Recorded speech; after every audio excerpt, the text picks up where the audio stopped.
Bun venit la o nouă ediție a emisiunii Ziua se apropie. În minutele care urmează vă prezentăm raportul european de la Bruxelles din luna iunie 2026 din seria de rapoarte lunare de acest fel. Moderatorul emisiunii, Iosi Lemkovici, îi are ca invitați pe Europarlamentarul Bert-Jan Ruissen și pe Tomas Sandell, director și fondator al Coaliției Europene pentru Israel, pentru a discuta despre situația economică a lumii și despre concesiunile pe care unele țări sunt dispuse să le facă pentru obținerea unui acord de încetare a focului în zonă. Vizionare plăcută! Welcome to this new edition of the European Report here in the European Parliament in Brussels. The war in Iran has now been going on for several months as the world economy is taking a hit and our governments in Europe feel pressured to give concessions to the Islamic Republic of Iran in order to reach an agreement, a peace agreement, and save the world economy. But how is this conflict affecting European-Israeli relations? This is the topic for this month's European report. And to discuss this, we have with us in the studio the Vice Chairman of the European Parliament Delegation for Relations with Israel, MEP Bert-Jan Ruissen from the Netherlands.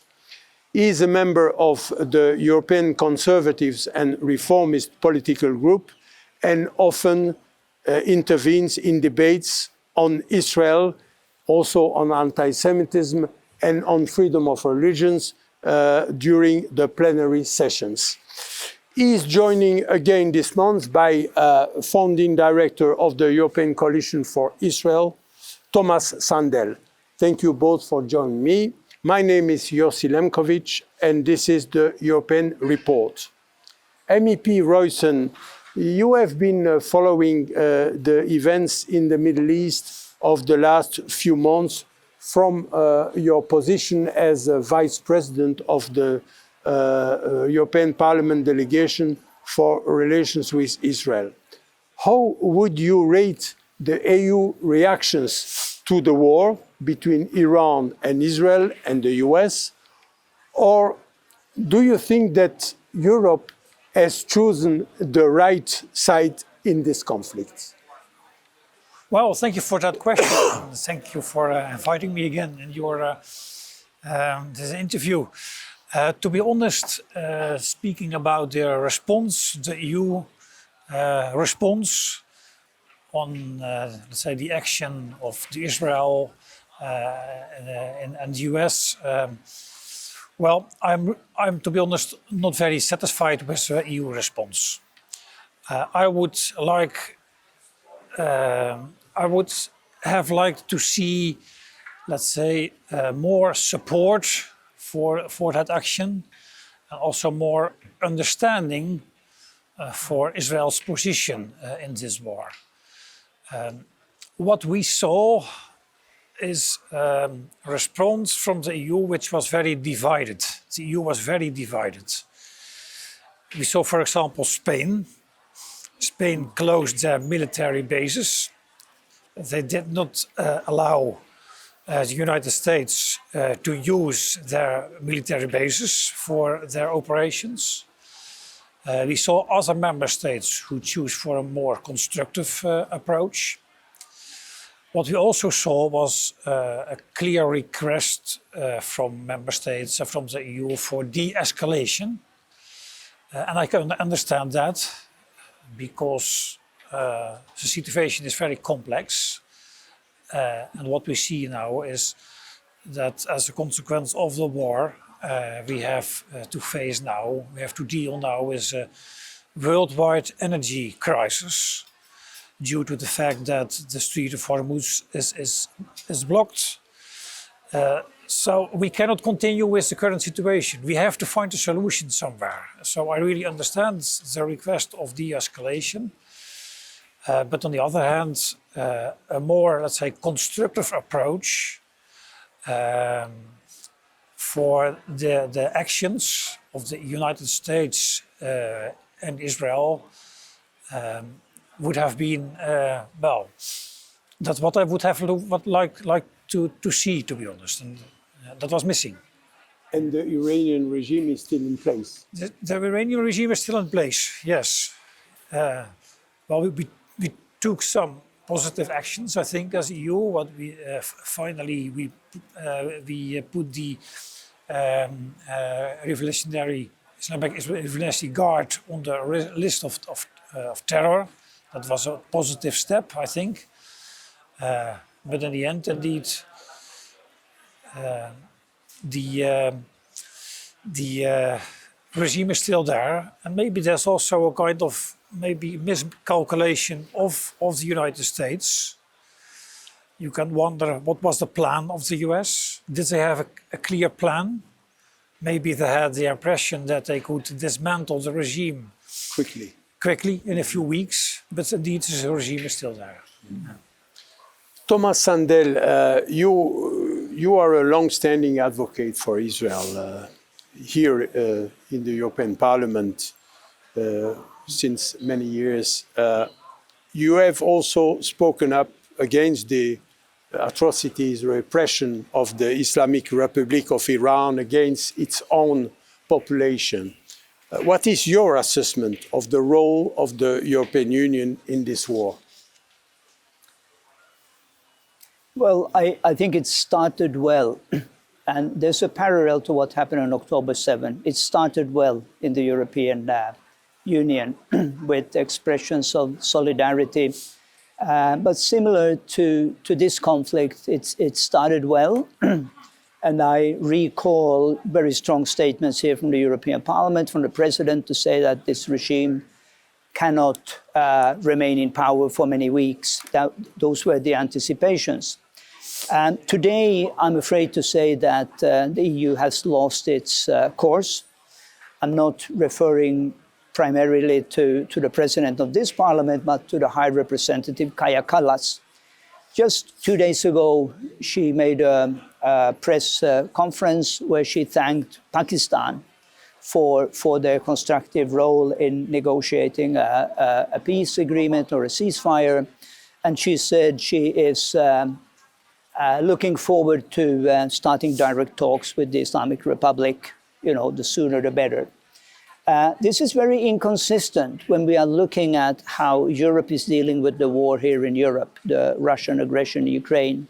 If we listen to what Kallas says and other leading EU figures, is that there's only one solution.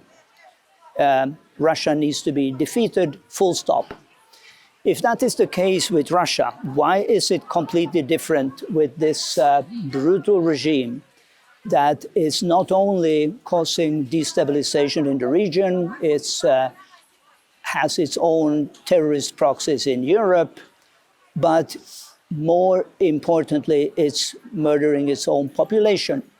This clearly is in contradiction with what we call European values.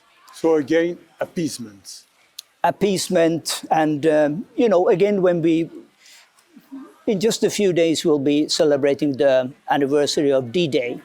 Just imagine we'd had a similar situation, a European institution having a debate days before D-Day and say, well, listen, we have to de-escalate, we have to look for a permanent ceasefire.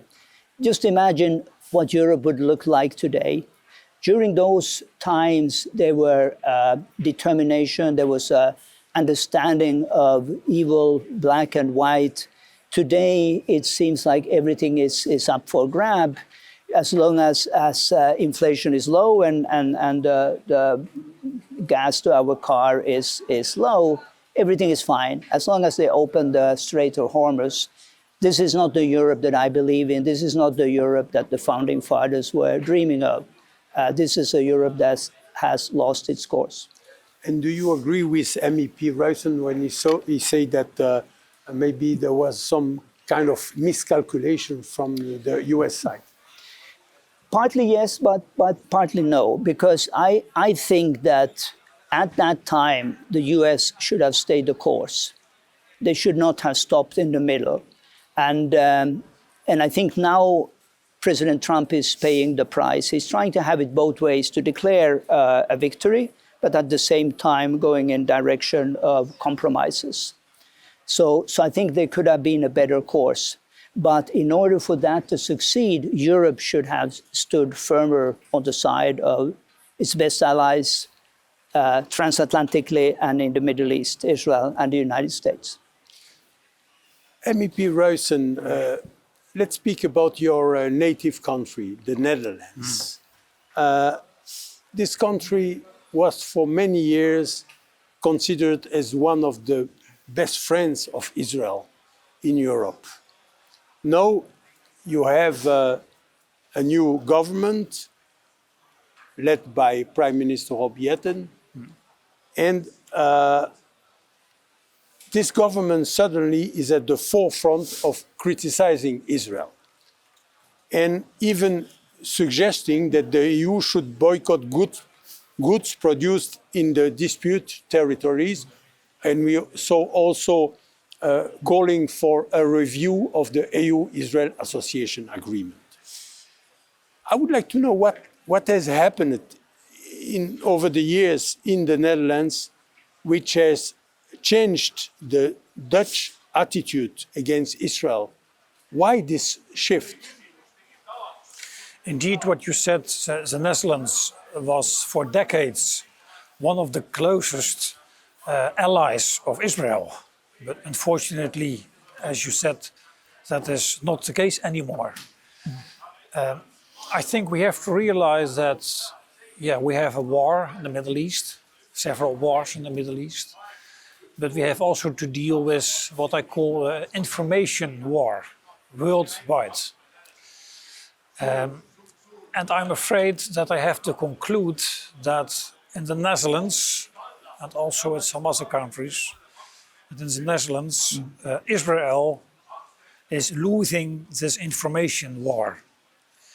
On a daily basis, our mainstream media are blaming Israel for everything on a daily basis, using the framing, which is also used by the UN, the framing that everything what happens is due to the fact that Israel is taking, in their opinion, disproportionate actions and so on. And do not forget also the influence of the different NGOs which are really active. Do not forget the influence of the Islam, the radical Islam. And domestic pressure? Domestic pressure in the Netherlands. So all this together has a big, great negative effect on the public opinion. And as a consequence, you see that also political parties are changing their position. And it is really a shame indeed, because since the information is so one-sided, the whole context, nobody is talking anymore about the whole context. Nobody is talking in the Netherlands anymore about what happens at the 7th of October, for example. So it's a shame what is happening in my country. But like in some countries like Spain, who is also very critical against Israel, it's more the government that is anti-Israel than the population. Is this the same case in the Netherlands? Is the population in the Netherlands against Israel? Well, or it's the government, the current government is quite anti-Israel. The coalition. A coalition, that's what I mean. And we have a small coalition, but it's just three parties. Yes. You don't have a majority. Yeah. And I also, and maybe that's the good news, I also see still in the Netherlands, when you speak with people in the street, still also strong support for Israel. So our society is very divided. So we really have to work also in the Netherlands on, better information about what is really happening, telling the real story. Okay. Tomas Sandell, let's start with culture, from politics to culture. Israel is under pressure here in Europe, especially from the cultural elites. We saw it recently in the Eurovision song contest in Vienna. We saw also it when Israeli conductor was boycotted in several countries, like Belgium, also the Netherlands, I think. And the Netherlands was one of 4 countries which boycotted the Eurovision Song Contest because of the Israeli participation. However, despite bullying and criticizing the Israeli singer came in the second position after Bulgaria. And this was thanks to a strong support from the viewers. So how can you explain, and that's what I discussed with MEP Ruissen, how do you explain this discrepancy between the cultural elite and the people in general? Yeah, I think there are three points that I would like to make. First of all, it's the Israel haters who have politicized the whole Eurovision. Secondly, there are all these conspiracy theories. How could it be that Israel almost won? And it goes back to these medieval conspiracy theories of the Jew who sort of controls everything, even how people vote in a competition like this. And that's of course, cause for concerns in itself. But my third point is probably the most important one, and Bert-Jan was mentioning it already, that there is a discrepancy between what we call the cultural elite. To that I would include media. So you have academia, media, culture, more generally speaking, and people on the streets. I saw a Jewish friend making a comment to say that, well, in the past, those who caused the pogroms, they were uneducated people, peasants.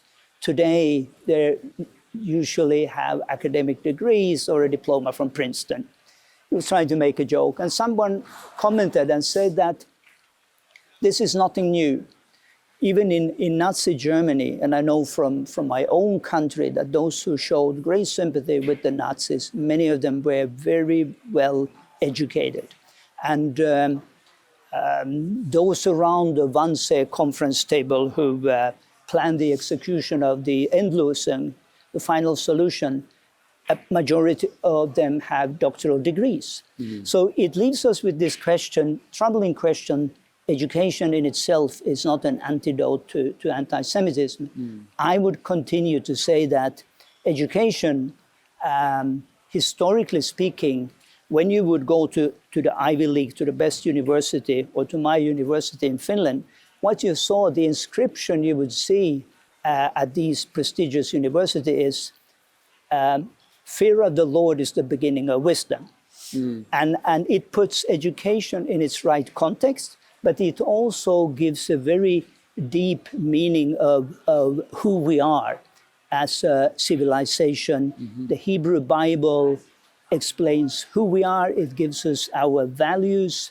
And education detached from a sound value system doesn't lead anywhere constructive. And that's what we saw in Nazi Germany. That's what we see today. The most intelligent people at our university, they have the most sophisticated conspiracy theories.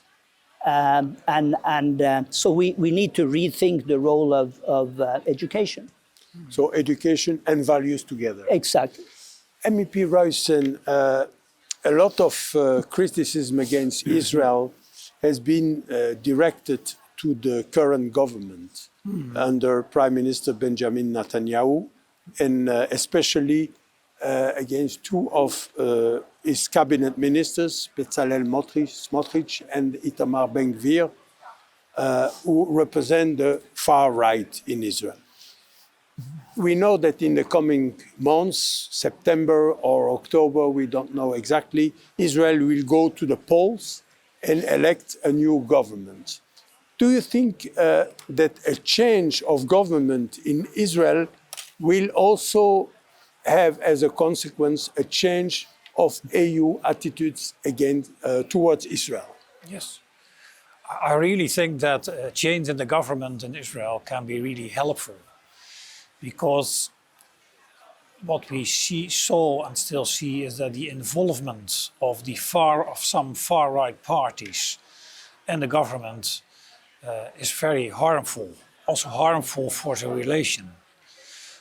When you see the provocations, different provocations of Ben-Gvir, recently, for example, with images of the flotilla. With the flotilla, how he treated the activists. Yeah. It was just provocation. Mm. That's so negative, also for the image of the Israeli government. So that's what I saw last years.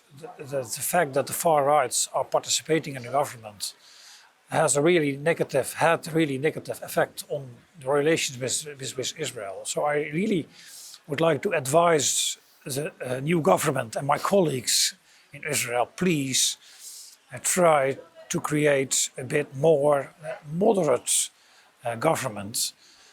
Do not create any more a government with far rights. I'm not elected member of the Knesset, so it's their responsibility. But if they ask my advice, I would say, well, please think about the new coalition, and especially for the relations with the EU, government with, let's say, a bit more constructive approach, no connection with far right, can be very helpful, in my opinion. Tomas Sandell, same question to you. Is European criticism against Israel simply criticism against the current right-wing government? And do you think that this would stop if Israel elect, I would say, a more centrist or left-wing government? Would this change the situation? So I partly agree with what Bert-Jan is saying, and based on my observations the last 25 years, of course, there is when there is we've had Labour governments, it tends to be easier to deal with the European institutions. I would add 2 points. One is, of course, that we have to remember that the current government could have looked very different if it wasn't for this obsession with not sitting in the same government as Bibi Netanyahu. Because remember, both Lapidus and Lieberman, they said under no circumstances are they going to sit with Netanyahu, and I think that's everything but not Netanyahu. Everything but Netanyahu, and I think that's very childish. It's very, it doesn't help anyone. Mm. So the prime minister who was, and I think still is, the most popular political persona in Israel, he didn't really have a choice. But of course, I would agree with what Bert-Jan is saying. I think there should be a unity government.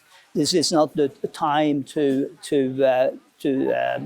for polarization. And also, we have to remember that Israel after October 7 is a very different Israel. So when it comes to security policy, there's very little difference between Labour and the center and the right. And I think that would give a good basis for a unity coalition. But I also have to add one thing, and that is that in the international system, we cannot, as Bert-Jan said, it's up to the Israeli citizens to elect their parliament and who will then appoint a government. It's not for the European Union or anyone else to give conditions and say, well, if you elect this particular government, we will make life easy for you. I think that's very disrespectful of the concept of democracy and disrespectful of the concept of national sovereignty. Yes.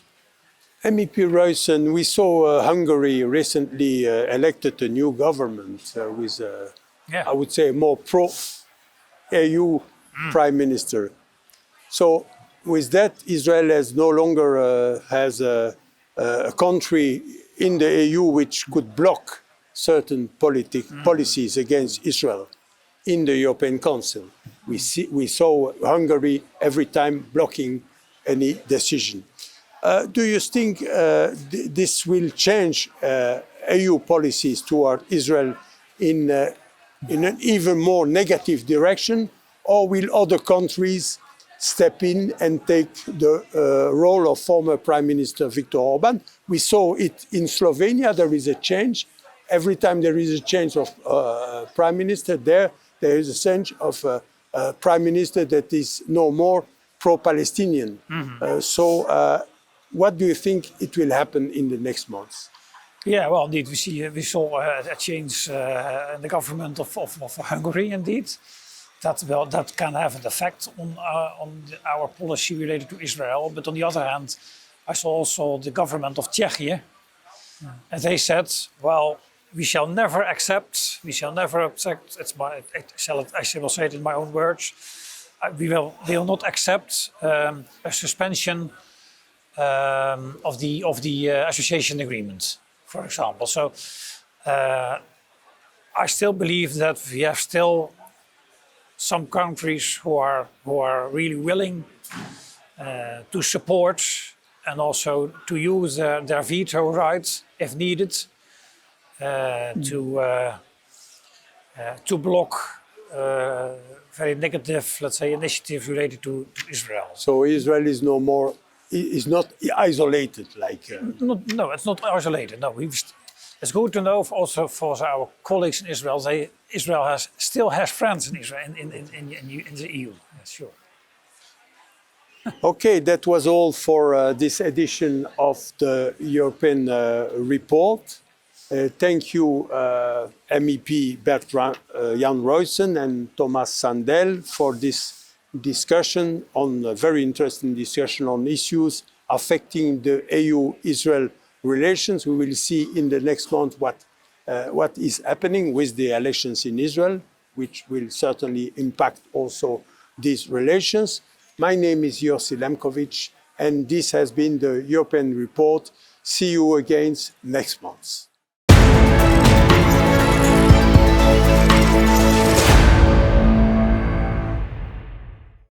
Emisiunea Ziua se apropie, se încheie aici. Vă mulțumim pentru atenție și vă dăm o nouă întâlnire săptămâna viitoare la aceeași oră. Sunt Codruța Borghelea, vă spun la revedere și Dumnezeu să vă binecuvânteze!